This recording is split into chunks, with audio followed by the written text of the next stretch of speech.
Hello प्यारे बच्चों, कैसे हैं आप सभी। सभी बच्चे अच्छे हैं, स्वस्थ हैं। तो बेटा, आप सभी को जानकर खुशी होगी कि दिल्ली सरकार ने आपके लिए एक नए पाठ्यक्रम हमारे देशभक्त क्रांतिकारी ये शुरू किया है। तो इसमें इस पुस्तक में कुछ स्वतंत्रता सेनानियों के जीवन से जुड़ी घटनाएं प्रस्तुत की गई हैं, जिनसे बच्चे उनकी बहादुरी और दिलेरी को महसूस कर सके। ये कहानी बच्चों को देश के प्रति अपने कर्तव्य और निष्ठा को समझने में मदद करेगी। तो ये आप देख सकते हैं, ये आपकी पाठ्य पुस्तक है जो दिल्ली सरकार ने आपके पाठ्यक्रम में अभी अभी शुरू की है। हमारे देशभक्त क्रांतिकारी, हमें इनके जैसा बनना है। तो इसमें क्या बताया गया है, इसमें आइए इन कहानियों में हम स्वयं को ढूंढते हैं और देशभक्ति पाठ्यक्रम के तहत अपनी भारत माता के प्रति अपने कर्तव्य को देशभक्ति से निभाने का संकल्प लेते हैं। देशभक्ति पाठ्यक्रम के तहत इन कहानियों को पढ़ते हुए हमें प्रेरणा लेनी है कि हमें भी इन वीर शहीदों के द्वारा दिखाए गए रास्ते पर चलना है और अपने भारत को एक राष्ट्र के रूप में आगे खड़ा करना है, जिसका सपना हमारे इन स्वतंत्रता सेनानियों ने देखा था। तो फर्स्ट है हमारा, देखिए, शहीद भगत सिंह।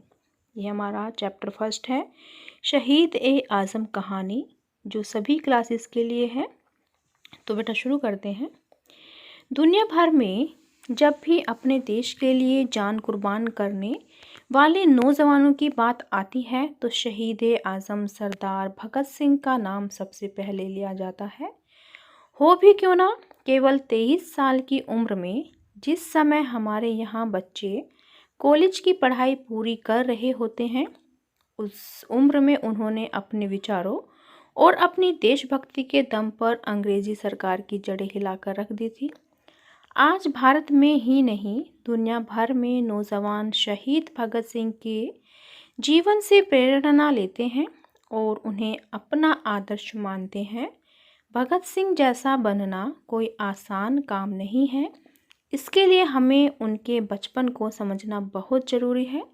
उनके बचपन से जुड़ा हुआ एक बहुत मशहूर किस्सा है जो हर बच्चे को जानना और समझना ज़रूरी है।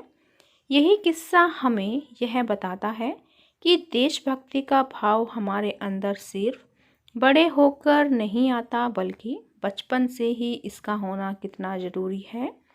एक बार की बात है, भगत सिंह के चाचा घर में एक बंदूक लेकर आए।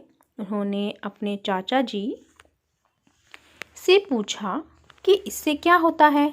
चाचा जी ने बताया कि वे इससे अंग्रेज़ी हुकूमत को दूर भगाएंगे। कुछ दिनों बाद जब भगत सिंह अपने चाचा के साथ खेतों में काम करने गए तो देखा कि उनके चाचा वहाँ एक आम का पेड़ लगा रहे थे। तब भगत सिंह ने पूछा, चाचा जी, यह क्या कर रहे हो? उन्होंने कहा, मैं आम का पेड़ लगा रहा हूँ जिस पर बहुत से आम लगेंगे और हम सब खाएंगे। थोड़ी देर में चाचा का ध्यान बालक भगत सिंह की ओर गया। उन्होंने देखा कि बालक भगत सिंह छोटी छोटी लकड़ियां खेत में गाड़ रहा था। चाचा जी ने पूछा, तुम खेत में क्या गाड़ रहे हो? तो चाचा जी ने सोचा होगा कि बच्चे का जवाब आएगा कि मैं खेल रहा हूँ, लकड़ियाँ गाड़ रहा हूँ। लेकिन बच्चे का उत्तर सुनकर वे और पीछे खड़े परिवार के बाकी लोग भी हैरान रह गए। भगत सिंह ने कहा था, मैं बंदूकें बो रहा हूँ। चाचा जी ने फिर पूछा, तुम जानते हो इसका मतलब क्या है? भगत सिंह बोले, मैं जानता हूँ कि हमारा देश गुलाम है और हमें आज़ादी के लिए अंग्रेज़ों से लड़ने के लिए बहुत सारी बंदूकों की ज़रूरत पड़ेगी, इसलिए मैं बंदूकें बो रहा हूँ। जब बहुत सारी बंदूकें होंगी तो हम सब अंग्रेज़ों से लड़ेंगे और उन्हें अपने देश से भगा देंगे।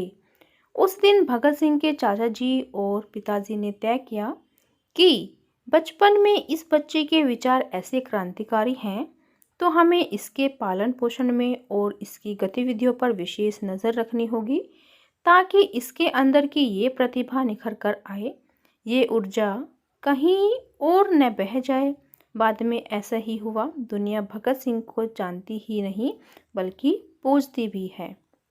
तो आपको ये कहानी कैसी लगी? आशा करती हूँ आपको अपनी देशभक्ति पाठ्यक्रम की पहली कहानी शहीद आज़म कहानी शहीद भगत सिंह की ये कहानी आपको बहुत पसंद आई होगी। तो आज के लिए धन्यवाद। मिलते हैं कल नई कहानी के साथ। आपका दिन शुभ हो। Have a nice day. Bye bye बेटा। वीडियो को लाइक कीजिए और सभी दोस्तों के साथ शेयर कीजिए। Thank you.